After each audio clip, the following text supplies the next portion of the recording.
Seorang kakek tua yang pikun, lusuh, dan tak berdaya, dituduh mencuri mobil mewah. Lebih tragis lagi, ia dihajar oleh 2 oknum polisi dan hartanya dirampas. Namun, para polisi itu tak tahu bahwa kakek tua itu seseorang yang sangat dihormati dan disegani para pengusaha. Siapa sebenarnya kakek itu? Assalamualaikum warahmatullahi wabarakatuh. Sebelum lanjut ke videonya, silakan tekan tombol like dan subscribe channel Story Kehidupan, serta tonton sampai akhir agar tidak ketinggalan cerita menarik lainnya. Angin sore yang berhembus di lorong-lorong kota pinggiran terasa begitu dingin, menusuk hingga ke tulang. Di antara tumpukan karung dan barang-barang bekas yang berserakan, hiduplah seorang pria sepuh, Pak Hidayat namanya. Rambutnya memutih, tak beraturan, kulitnya keriput, dan matanya seringkali memancarkan kekosongan yang dalam. Pakaian lusuh yang ia kenakan seakan menjadi saksi bisu atas hidup yang dilaluinya dalam kabut ingatan. Setiap hari, ia berjalan menyusuri jalanan, mendorong gerobak kecilnya, tangannya yang kurus dengan cekatan memunguti botol plastik, koran bekas, atau apapun yang dianggapnya berguna. Namun, sesungguhnya ia tidak tahu mengapa ia melakukan semua itu. Sebagian besar ingatannya telah hilang, terkikis perlahan oleh penyakit demensia yang menggerogotinya. Ia sering linglung, menatap kosong ke arah cakrawala, seolah mencari sebuah potongan masa lalu yang hilang entah di mana. Kadang, ada beberapa anak kecil yang melambaikan tangan padanya. Ada pula yang berbisik-bisik, menganggapnya orang aneh. Namun, ia tidak peduli. Dunianya adalah gerobak, barang bekas, dan suara-suara yang bergema di kepalanya. Suara-suara itu tidak pernah jelas, hanya berupa bisikan, tawa, dan tangisan yang datang silih berganti. Siang itu, entah mengapa, langkah kakinya terasa berbeda. Ada dorongan halus yang membawanya keluar dari jalur biasanya. Gerobak yang ditariknya, seolah memiliki pikiran sendiri, mengarahkannya menuju sebuah jalan besar yang penuh dengan kendaraan mewah. Kaca-kaca gedung perkantoran memantulkan bayangan langit yang cerah. Namun bayangan Pak Hidayat yang kusam terlihat seperti noktah yang kontras. Jantungnya berdetak lebih cepat, bukan karena lelah, melainkan karena perasaan familiar yang tak bisa ia jelaskan. Ia tiba di area parkir sebuah pusat perbelanjaan yang megah. Orang-orang berlalu lalang, mengenakan pakaian rapi, sibuk dengan urusan masing-masing. Mereka mengabaikannya, tidak melihat keberadaan pria tua yang tertegun di sudut parkiran. Matanya tertuju pada sebuah mobil sport berwarna biru tua yang terparkir. Angin, mobil itu tampak sangat mewah, dengan bodi yang mengkilap dan desain futuristik. Kilasan ingatan seketika menerpanya, seperti sambaran petir di siang bolong. Ia melihat dirinya mengenakan setelan jas yang nicis, tersenyum lebar sambil memegang kunci mobil yang sama. Sebuah suara dalam benaknya berbisik, "Ini milikmu. Ini milikmu, Hidayat." Rasa rindu yang tak terbendung membuncah di dalam hatinya. Kaki tuanya melangkah perlahan, meninggalkan gerobaknya yang berisi tumpukan sampah di belakang. Setiap langkah terasa berat, seolah ia sedang berjalan menembus kabut tebal masa lalunya. Tangannya yang gemetar terangkat, menyentuh kaca mobil yang dingin. Matanya berkokek-kokaka. Ada air mata yang jatuh membasahi pipinya yang keriput. "Ini mobilku," gumamnya pelan. Suaranya parau dan serak. Ia tidak sadar dari kayohan. Ada 2 pasang mata yang mengamati gerak-geriknya. 2 pasang mata yang penuh dengan kecurigaan dan ambisi. Bribka Rahman dan Bribtu Doni, 2 oknum polisi yang sedang bertugas patroli, melihat Pak Hidayat sebagai sasaran empuk. Penampilan Pak Hidayat, yang lusuh dan tindakannya menyentuh mobil mewah, sudah cukup menjadi alasan bagi mereka untuk mendekat. "Hei, orang tua! Apa yang kamu lakukan di sini?" teriak Bribka Rahman, suaranya lantang dan tajam. Pak Hidayat menoleh. Kebingungannya kembali lagi. Kilasan ingatan tadi seolah terhapus, digantikan oleh rasa takut yang mencekam. Ia menatap 2 pria berseragam yang menghampirinya dengan ekspresi garang ini. "Ini mobil saya," jawab Pak Hidayat dengan suara yang bergetar. Bribka Rahman dan Bribtu Doni saling pandang, lalu tertawa sinis. Bagi mereka, perkataan Pak Hidayat hanyalah bualan dari seorang pria tua yang tidak waras. Momen ini adalah kesempatan emas, sebuah kasus pencurian mobil mewah yang bisa mereka manfaatkan untuk naik pangkat. Mereka tidak tahu, di balik sosak lusuh yang mereka pandang rendah, tersembunyi sebuah kisah besar yang akan mengguncang hidup mereka dan seluruh negeri. Sinar matahari sore yang hangat tiba-tiba terasa menghilang, digantikan oleh bayangan gelap yang mengancam. Bribka Ramon, dengan postur tubuh yang tegap dan wajah keras, melangkah lebih dekat. Di sisinya, Bribtu Doni mengikutinya dengan senyum sinis. Matanya melirik ke arah mobil mewah yang menjadi fokus perhatian mereka. Mereka berdua merasa seperti pahlawan yang baru saja menggagalkan sebuah kejahatan besar. "Mobilmu? Jangan coba-coba membohongi kami, Pak Tua," ucap Bribka Rahman sambil mencengkram lengan Pak Hidayat dengan kasar. Cengkraman itu terasa begitu kuat, membuat Pak Hidayat meringis kesakitan. Tapi saya tidak bohong, saya ingat." Pak Hidayat mencoba menjelaskan, namun kata-katanya terdengar seperti bisikan yang putus-putus. Kilasan ingatan yang tadi begitu nyata kini kembali kabur, digantikan oleh rasa pusing dan ketakutan. Bribtu Doni tertawa mengejek. Mungkin ingat bagaimana cara membuka pintunya pakai obeng ya?" Orang-orang mulai berkerumun, menyaksikan kejadian itu dengan rasa ingin tahu. Ada yang mengambil gambar dengan ponsel mereka, ada pula yang berbisik-bisik, menganggap Pak Hidayat sebagai pencuri yang beruntung. Tidak ada satupun di antara mereka yang mencoba membantu, malah beberopa. Orang memandangnya dengan jijik. Perasaan dipermalukan itu terasa lebih menyakitkan daripada cengkraman di lengannya. "Lepaskan saya, ini benar mobil saya. Mohon Pak Hidayat." "Cukup," bentak Bribka Rahman. Ia mendorong Pak Hidayat hingga kakek itu tersungkur ke aspal yang keras. Lengan dan lututnya lecet, namun yang lebih parah adalah luka di hatinya. Wajahnya yang penuh kerutan memancarkan kesedihan dan keputusasaan yang mendalam. Ia merasa begitu kecil dan tak berdaya di hadapan dua pria berseragam itu. Bribtu Doni dengan cepat mengambil gerobak Pak Hidayat dan menjatuhkan isinya ke tanah. Botol-botol plastik, kardus, dan kertas bekas berserakan memperburuk kondisi yang sudah memalukan pencuri yang tidak tahu diri. Lihat saja, dia bahkan tidak punya apa-apa selain sampah. Air mata mulai mengalir di pipi Pak Hidayat. Ia tidak hanya dihajar secara fisik, tetapi juga secara mental. Harga dirinya sebagai seorang manusia, betapapun rapuhnya, telah denokinjek begitu saja. Ia mencoba bangkit. Namun Bribka Rahman kembali menariknya, kali ini dengan lebih kasar.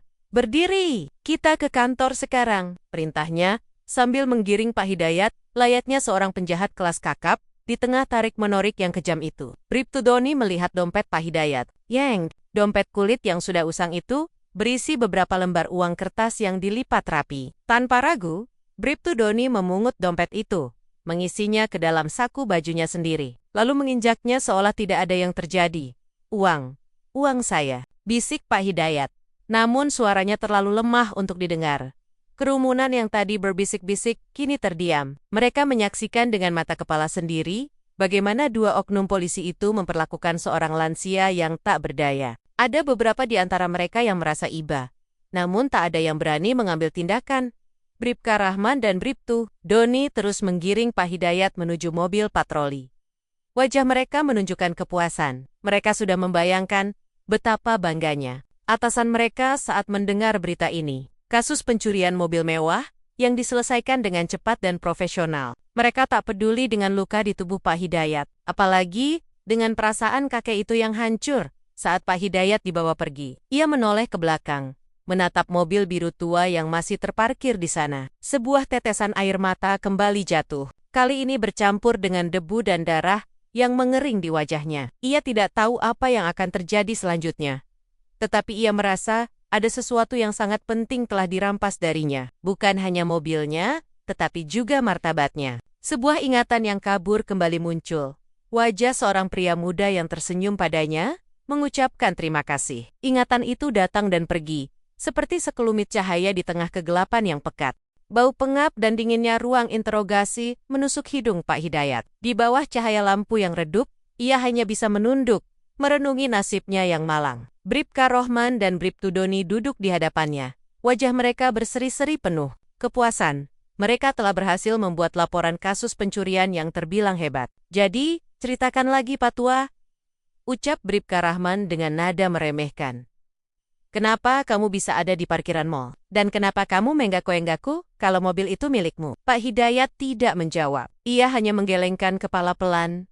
Kepalanya terasa pusing, dan ingatan yang tadi sempat muncul kini benar-benar hilang. Ia merasa lelah, bukan hanya secara fisik, tetapi juga secara emosional. Baginya, dunia ini terasa seperti labirin yang tak berujung, dan ia terjebak di dalamnya tanpa. "Jalen Kelleher, lihat dia Don," Dia bahkan tidak bisa menjawab. Bribka Rahman tertawa sinis. Ini akan menjadi kasus yang mudah. Laporannya sudah lengkap. Tinggal kita serahkan ke atasan. Tepat saat mereka hendak mengakhiri sesi interogasi, pintu ruangan terbuka. Seorang pria muda dengan setelan jas rapi dan kacamata berbingkai tipis berdiri di ambang pintu. Wajahnya tenang, matanya tajam, dan auranya memancarkan kecerdasan. Ia membawa sebuah tas kerja kulit yang tampak mahal. "Selamat malam," sapanya sopan. "Saya Ardi, saya pengacara Bapak Hidayat." Bribka Rahman dan Bribtu Doni saling pandang. Lalu, tertawa terbahak-bahak. Mereka tidak percaya ada seorang pengacara yang mau membela seorang kakek yang dituduh mencuri mobil mewah. Bagi mereka, ini adalah lelucon terbaik yang pernah mereka dengar. "Pengacara?" Bribtu Doni menunjuk Pak Hidayat dengan telunjuknya. Dia bahkan tidak waras. "Kamu mau membela orang tak waras, Tuan Pengacara?" "Saya membela klien saya," jawab Ardi dengan tenang, tidak terpengaruh oleh ejekan mereka. "Dan saya sudah mengurus. Surat-suratnya sudah diserahkan ke bagian administrasi." Seketika, tawa Bribka Rahman dan Bribtu Doni berhenti. Wajah mereka menunjukkan ekspresi terkejut dan sedikit kesal. Mereka tidak menyangka akan ada orang yang secepat itu mengintervensi kasus yang sudah mereka anggap selesai. Bagi mereka, ini bukan hanya masalah kasus, tetapi juga masalah harga diri. "Jaminan? Atas dasar apa?" tanya Bribka Rahman dengan nada tidak terima. "Atas dasar bahwa klien saya tidak memiliki catatan kriminal, dan tuduhan yang kalian ajukan belum memiliki bukti yang cukup kuat," jawab Ardi. Suaranya tetap tenang, namun penuh otoritas. "Selain itu, saya punya beberapa saksi yang melihat bagaimana kalian memperlakukan beliau di parkiran mal tadi." Mendengar kata-kata saksi, wajah Bribka Rahman dan Bribtu Doni memucat. Mereka langsung teringat pada kerumunan orang yang menyaksikan. Mereka menghajar Pak Hidayat. Mereka juga sadar bahwa ponsel-ponsel yang merekam kejadian itu bisa menjadi bumerang bagi mereka. "Kamu tidak bisa melakukan ini," Bribtu Doni mencoba membantah. "Ini kasus pencurian. Kami punya bukti." "Oh, ya?" Ardi tersenyum tipis. "Dompet klien saya yang kalian ambil di parkiran tadi, apakah itu juga termasuk bukti?" Kata-kata Ardi telak mengenai sasaran. Bribtu Doni langsung memegangi saku bajunya, berusaha menyembunyikan dompet Pak Hidayat. Namun, Ardi sudah melihat gerak-geriknya. "Saya rasa kita tidak perlu memperpanjang masalah ini," ucap Ardi. "Klien saya hanya ingin pulang. Saya harap kalian bisa bekerja sama." Dengan terpaksa, Bribka Rahman dan Bribtu Doni melepaskan Pak Hidayat. Mereka menyerahkan kakek itu kepada Ardi dengan tatapan penuh kebencian. Mereka menganggap Ardi hanyalah seorang pengacara bodoh yang sedang mencari sensasi. Namun, mereka tidak tahu bahwa mereka telah membuat kesalahan terbesar dalam hidup mereka. Kesalahan yang akan menghancurkan segalanya. Saat Pak Hidayat digandeng oleh Ardi, ia menatap wajah Pemuda It. Sebuah kilasan ingatan kembali muncul. Samar-samar namun penuh kehangatan. Wajah Ardi terlihat begitu familiar, seperti wajah seorang anak laki-laki yang ia kenal sejak lama. "Kamu, siapa?" tanya Pak Hidayat. Suaranya bergetar. Ardi tersenyum. "Saya Ardi, Pak. Saya datang untuk membawa Bapak pulang." Malam itu, Ardi membawa Pak Hidayat ke sebuah apartemen sederhana, namun bersih. Di sana, ia membersihkan luka-luka di tubuh kakek itu dan memberikannya makanan yang layak. Pak Hidayat makan dengan lahap, seolah sudah lama tidak merasakan makanan yang hangat. "Siapa kamu, Nak? Mengapa kamu membantu saya?" tanya Pak Hidayat. Di sela-sela mekonya Ardi hanya tersenyum, tidak menjawab. Ia terlalu sibuk memperhatikan kondisi Pak Hidayat. Ia tahu, kakek ini tidak hanya menderita secara fisik, tetapi juga secara mental. Wajahnya yang damai, rambutnya yang memutih, dan sorot matanya yang kosong, semuanya mengingatkannya pada seseorang yang sangat ia kenal. Setelah Pak Hidayat tertidur, Ardi mulai bekerja. Ia mengeluarkan sebuah kotak tua yang ia simpan dengan sangat hati-hati. Di dalamnya, terdapat beberapa foto usang dan sebuah buku harian. Foto-foto itu menceritakan kisah masa lalu yang panjang. Ada foto seorang pria necis yang tersenyum lebar bersama seorang anak laki-laki. Pria necis itu adalah Hidayat Adiwangsa, dan anak laki-laki itu adalah dirinya. Ardi, ayah Ardi, Mang Ujang, adalah sopir pribadi Tuan Hidayat.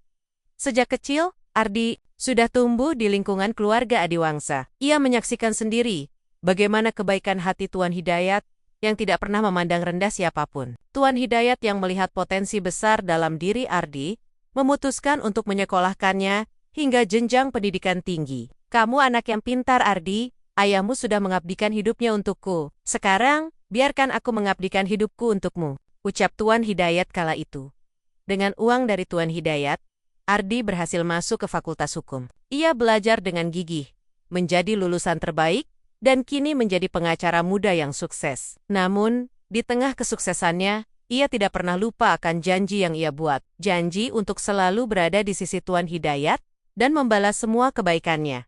Suatu hari, Tuan Hidayat dinyatakan hilang. Perusahaan besar yang ia dirikan dikelola oleh timnya, dan keluarga besarnya sibuk memperebutkan harta warisan. Ardi, yang saat itu baru memulai karirnya, merasa terpukul. Ia tahu, ada sesuatu yang tidak Pierce. Ia menghabiskan hari-harinya mencari keberadaan Tuan Hidayat, mengikuti jejak-jejak yang samar, tetapi selalu menemui jalan buntu hingga beberapa hari yang lalu. Ia mendapat informasi dari salah satu rekan kerjanya bahwa ada seorang kakek tua, Yong Ling Ling, sering terlihat di sekitar kawasan kumuh, yang dulunya adalah daerah tempat tinggal Tuan Hidayat. Insting Ardi langsung mengatakan bahwa itu adalah Tuan Hidayat. Ia tahu, Tuan Hidayat memiliki trauma masa lalu. Trauma yang mungkin saja membuatnya ingin kembali ke masa lalunya yang sederhana. Dengan cepat, Ardi mulai mencari keberadaan kakek itu. Ia menyebarkan berita dan foto-foto Tuan Hidayat, tetapi tidak ada yang mengenalinya. Hingga akhirnya, ia mendengar berita tentang seorang kakek yang dituduh mencuri mobil mewah di sebuah mal. Ia langsung mengenali deskripsi kakek itu dan mobilnya. Mobil itu adalah mobil kesayangan Tuan Hidayat. Sebuah mobil langka yang hanya ada satu di seluruh Asia Tenggara. Dengan tekad yang kuat, Ardi memutuskan untuk bertindak. Ia menghubungi beberapa rekan kerjanya, mengumpulkan bakti-bakti yang ia miliki, dan mempersiapkan sebuah langkah besar. Ia tahu, ini bukan hanya masalah kasus hukum biasa, tetapi juga masalah kebenaran, keadilan, dan janji masa lalu. Keesokan paginya, saat Pak Hidayat bangun, ia melihat Ardi sedang duduk di sofa, memegang sebuah foto usang. Foto itu adalah foto dirinya bersama ayahnya, Mang Ujang, dan Tuan Hidayat ini. Pak Hidayat menunjuk foto itu, matanya berkaca-kaca. Ini, saya ingat. Ardi menoleh. Ya, Pak, ini Bapak, ini ayah saya.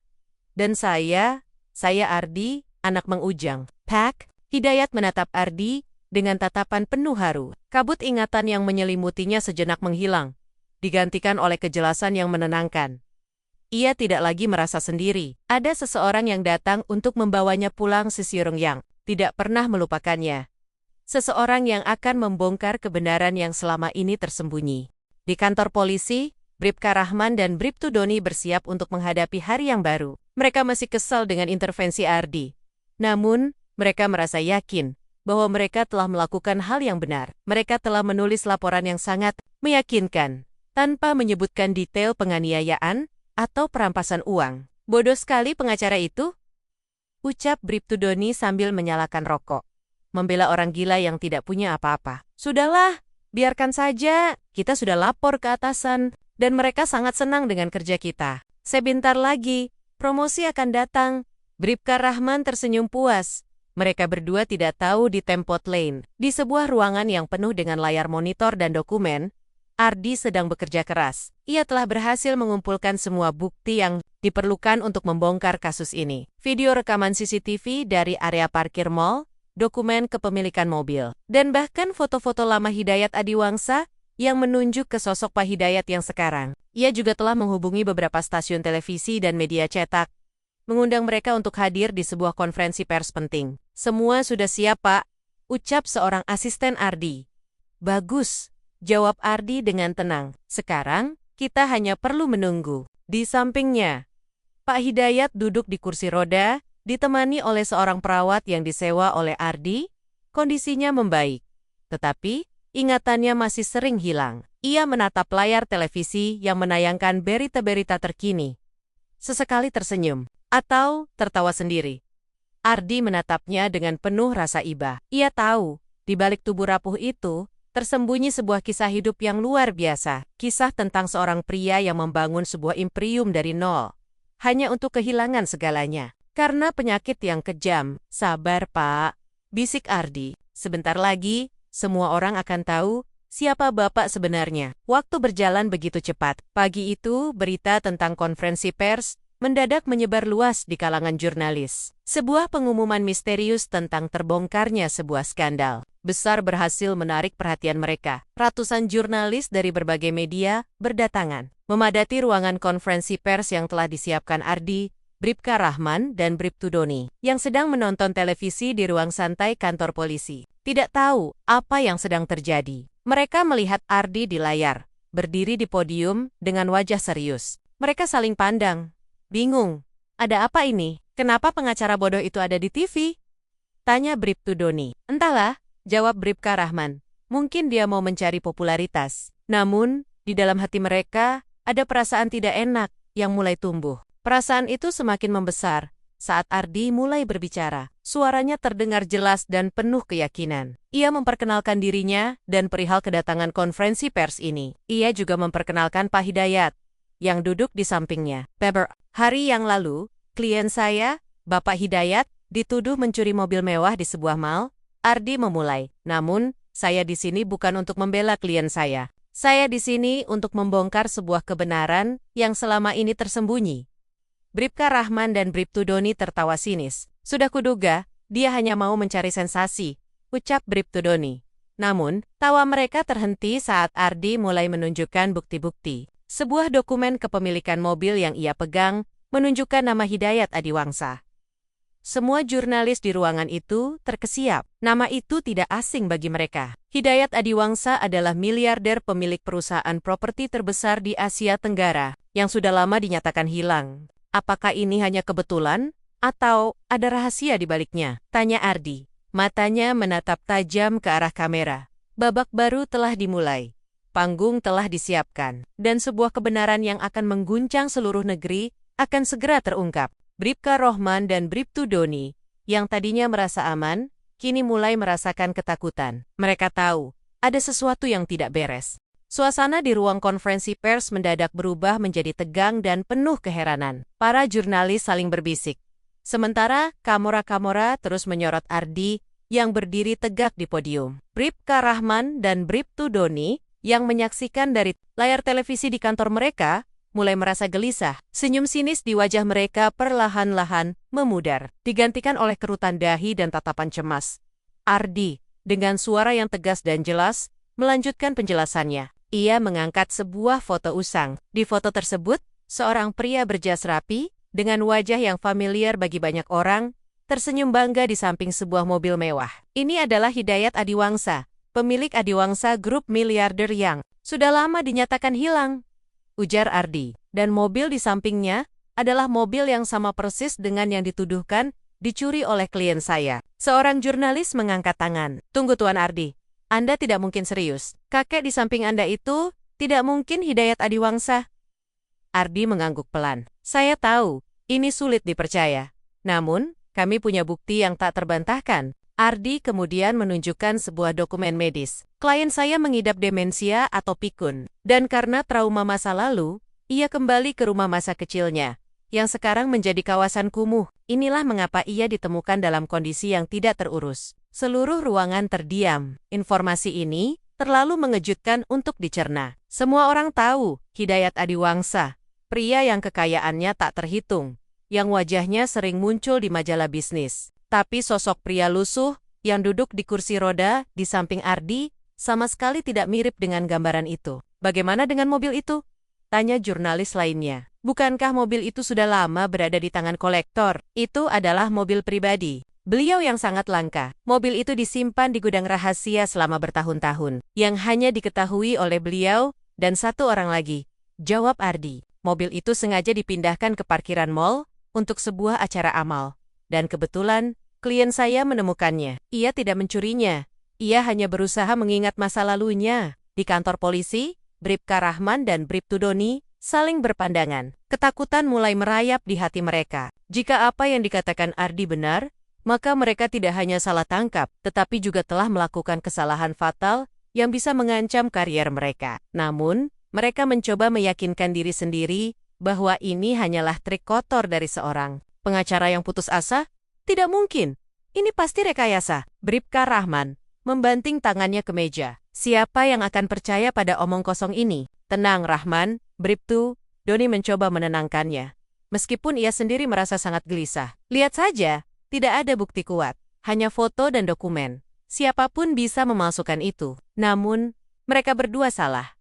Ardi belum selesai. Aye, ke arah kamera dengan tatapan yang dingin. Saya tahu, Anda di luar sana tidak percaya.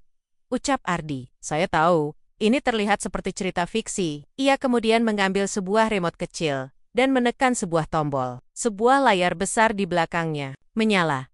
Di layar itu, sebuah rekaman video dimulai. Video itu diambil dari kamera pengawas di parkiran mall. Semua jurnalis di ruangan itu terdiam, menunggu dengan napas tertahan. Bribka Rahman dan Bribtu Doni yang menonton dari televisi juga terdiam. Jantung mereka berdetak tak beraturan. Mereka tahu, video ini akan menjadi penentu nasib mereka. Babak baru telah dimulai. Kebenaran yang selama ini tersembunyi, kini akan terungkap sepenuhnya. Layar besar di belakang Ardi menyala, menampilkan rekaman video yang jernih dari kamera CCTV di kantor polisi. Bribka Rahman dan Bribtu Doni terpaku di depan televisi, wajah mereka memucat. Mereka melihat diri mereka sendiri dalam rekaman, berhadapan dengan Pak Hidayat yang lusuh.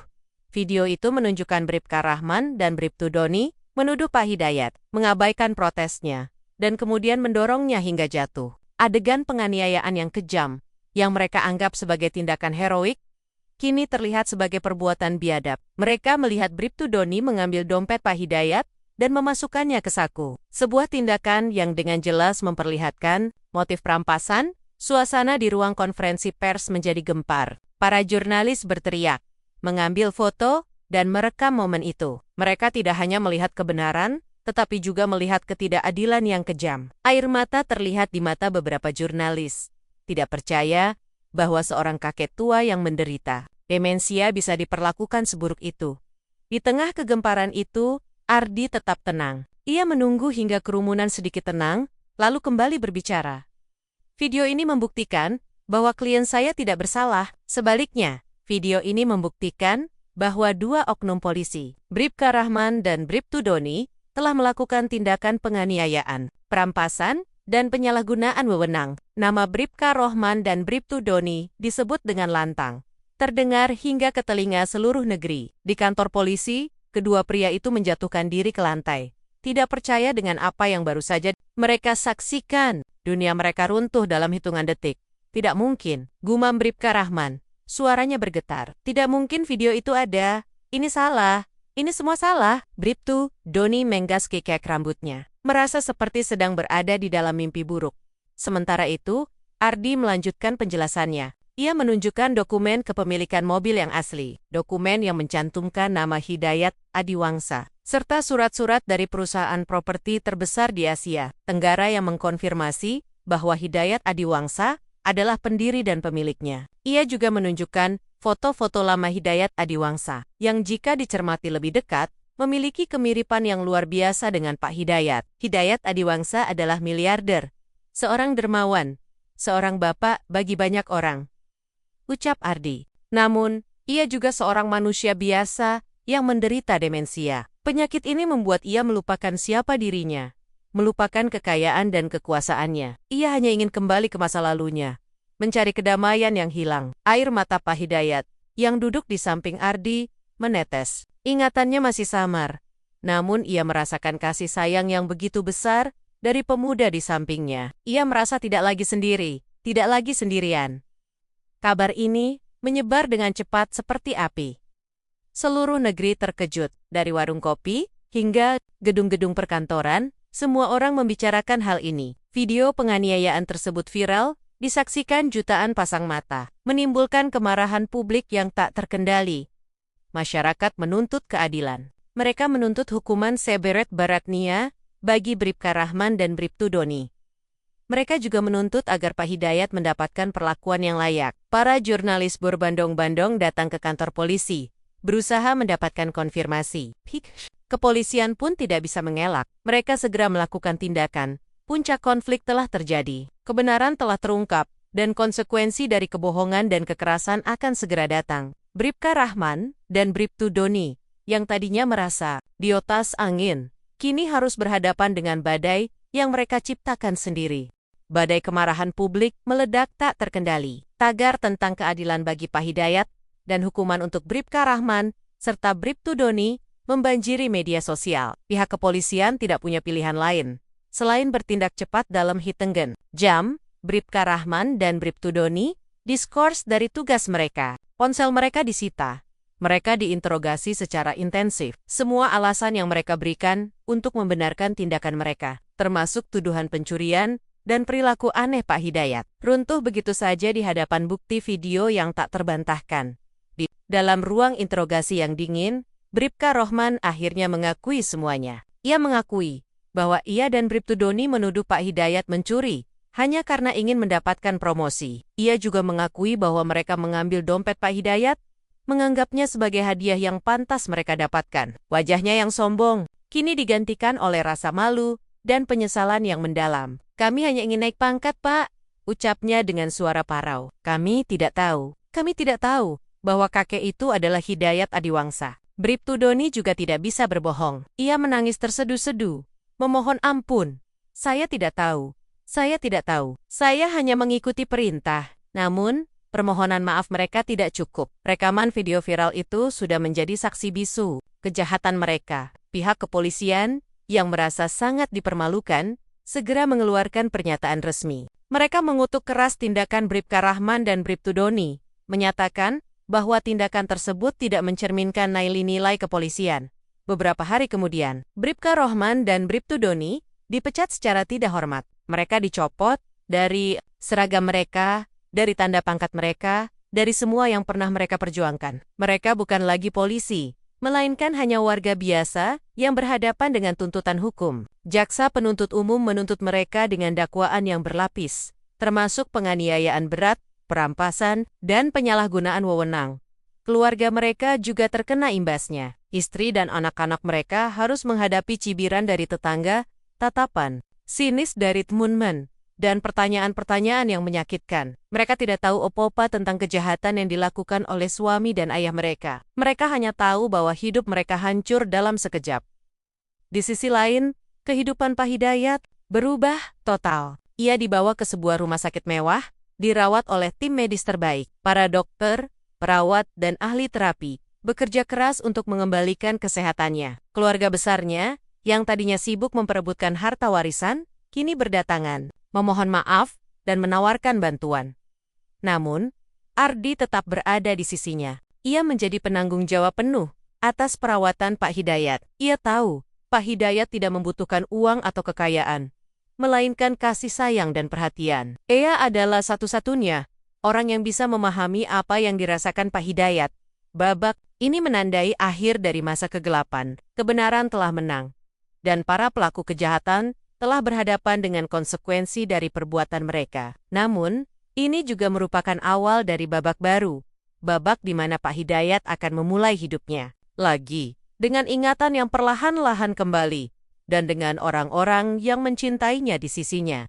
Proses pemulihan Pak Hidayat berjalan dengan baik. Para dokter dan ahli terapi bekerja dengan sabar, membantunya merekonstruksi ingatan yang hilang. Ardi selalu berada di sisinya, membacakan buku harian lama, menunjukkan foto-foto Kenengen, dan menceritakan kembali kisah hidupnya.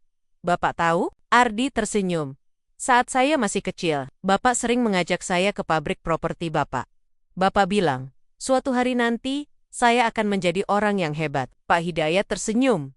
Matanya memancarkan kehangatan yang langka. Ingatan itu datang. Ingatan tentang seorang anak laki-laki kecil, dengan senyum lebar, yang selalu berlari di sampingnya. "Saya ingat," gumamnya pelan. "Kamu adalah anak yang pintar, Ardi. Saya tahu kamu akan menjadi orang yang sukses." Air mata Ardi menetes. Semua pengorbanannya, semua pencariannya, kini terasa terbayar lunas. Ia tidak hanya menemukan Pak Hidayat, tetapi juga menemukan kembali sosok bapak yang telah lama hilang. Suatu hari, saat mereka sedang duduk di taman rumah sakit, Pak Hidayat memegang tangan Ardi. "Mengapa kamu sangat gigih mencariku, Nak?" tanyanya. "Bapak adalah orang yang membuat saya menjadi seperti sekarang," jawab Ardi dengan tulus. "Bapak mengajari saya tentang kejujuran, tentang kerja keras, dan tentang bagaimana rasanya membantu. Orang lain, janji saya adalah untuk membalas semua kebaikan Bapak. Pak Hidayat mengangguk. Ia mengerti. Ia ingat, dulu, saat ayahnya meninggal, ia merasa sangat kehilangan. Ia berjanji pada dirinya sendiri bahwa ia akan membantu orang lain, terutama anak-anak yang kehilangan orang tua, seperti dirinya. Janji itu yang membuatnya menjadi dermawan. Janji itu yang membuatnya menyekolahkan Ardi. Apakah mereka, para oknum polisi itu? Apakah mereka sudah mendapatkan hukuman? Tanya Pak Hidayat. Suaranya terdengar serius. Ardi mengangguk. Ya, Pak. Mereka sudah dipecat dan sedang menghadapi tuntutan hukum. Semua orang tahu apa yang mereka lakukan. Pak Hidayat terdiam sejenak. Ia tidak terlihat marah, melainkan sedih. Ia tahu, tindakan para oknum polisi itu salah. Namun ia juga tahu, ada orang lain yang akan menderita karena kesalahan mereka. Ia teringat akan wajah istri dan anak-anak mereka yang muncul di televisi. Wajah-wajah yang penuh dengan keputusasaan. Ardi, panggil Pak Hidayat. Saya ingin kamu melakukan sesuatu untukku. Apa itu, Pak? Saya ingin kamu memastikan bahwa mereka mendapatkan hukuman yang setimpal. Tapi, saya juga ingin kamu menyisihkan sebagian harta saya untuk membantu keluarga mereka. Istri dan anak-anak mereka tidak bersalah. Mereka tidak harus menderita karena kesalahan yang dilakukan oleh suami dan ayah mereka. Ardi terkejut. Ia tidak menyangka Pak Hidayat akan menunjukkan kemurahan hati sebesar itu. Ia menatap wajah kakek itu. Wajah yang kini tidak lagi memancarkan kekosongan, melainkan kebijaksanaan. Ardi mengangguk, menyanggupi permintaan tersebut. Kisah di balik pengabdian Ardi dan kemurahan hati Pak Hidayat menjadi simbol harapan. Ini adalah kisah tentang bagaimana kebaikan tidak pernah mati, tentang bagaimana janji masa lalu bisa membawa keadilan dan kedamaian di masa depan. 3 tahun berlalu, Pak Hidayat telah pulih sepenuhnya. Meskipun ingatannya tentang kejadian di mal masih samar, ia kembali memimpin perusahaannya, tetapi dengan visi yang berbeda. Kini, fokusnya tidak hanya pada properti, melainkan juga pada kemanusiaan di bawah bimbingannya. Perusahaan Adiwangsa Group mendirikan sebuah yayasan kemanusiaan besar bernama Yayasan Hidayat Adiwangsa. Yayasan ini didedikasikan untuk membantu para lansia yang hidup sebatang kara dan membangun fasilitas khusus untuk orang-orang dengan demensia. Tujuannya adalah untuk memastikan bahwa tidak ada lagi orang yang harus melalui apa yang pernah ia alami. Ardi, yang kini diangkat menjadi CEO yayasan, bekerja dengan penuh semangat. Ia mewujudkan semua impian Pak Hidayat. Membangun panti jompo yang modern, pusat terapi demensia yang dilengkapi dengan teknologi canggih, dan program-program bantuan untuk para lansia yang membutuhkan. Ia tidak hanya bekerja sebagai pengacara, tetapi juga sebagai pemimpin, seperti yang pernah diajarkan oleh Pak Hidayat. Sementara itu, Bribka Rahman dan Bribtu Doni telah menjalani hukuman mereka. Mereka dipenjara selama beberapa tahun, membayar harga atas kejahatan yang mereka lakukan. Setelah bebas, mereka kembali ke keluarga mereka, yang ternyata telah mendapatkan bantuan dari Yayasan Hidayat Adiwangsa. Ardi mendatangi mereka, bukan sebagai pengacara, melainkan sebagai perwakilan dari yayasan. Ia menjelaskan bahwa bantuan ini datang dari Pak Hidayat sendiri. Bribka Rahman dan Bribtu Doni tidak bisa berkata-kata. Mereka tidak menyangka, setelah semua yang mereka lakukan, Pak Hidayat justru membalasnya dengan kebaikan. Ini tidak mungkin, ucap Bribka Rahman, matanya berkaca-kaca. Saya tidak pantas mendapatkan ini. Bapak Hidayat mengatakan, istri dan anak-anak kalian tidak bersalah. Jawab Ardi dengan tenang. Mereka tidak harus menanggung kesalahan yang tidak mereka perbuat. Keadilan telah ditegakkan, tetapi bukan dengan cara yang biasa. Pak Hidayat memilih jalan yang berbeda, jalan yang penuh dengan pengampunan dan belas kasihan. Ia menunjukkan bahwa hukuman bukan hanya tentang membalas dendam, tetapi juga tentang memberikan kesempatan kedua, tentang memperbaiki kesalahan, dan tentang memastikan bahwa tidak ada lagi orang yang harus menderita. Di akhir cerita ini, kita melihat Pak Hidayat duduk di sebuah kursi di halaman yayasan, dikelilingi oleh para lansia yang tertawa dan bermain. Ia tidak lagi merasa linglung atau sendirian. Ia merasa utuh, damai, dan bahagia. Ardi duduk di sampingnya, tersenyum. Bapak tahu, Pak? Ucap Ardi. Bapak adalah orang terkuat yang pernah saya kenal. Pak Hidayat hanya tersenyum. Tidak. Di dalam hatinya, ia sudah menemukan sesuatu yang lebih berharga dari semua kekayaan di dunia. Ia menemukan kembali dirinya sendiri, menemukan kembali makna hidup, dan menemukan kembali kasih sayang yang telah lama hilang. Kisah ini berakhir, tetapi kisah tentang kebaikan yang tidak pernah mati akan terus hidup selamanya.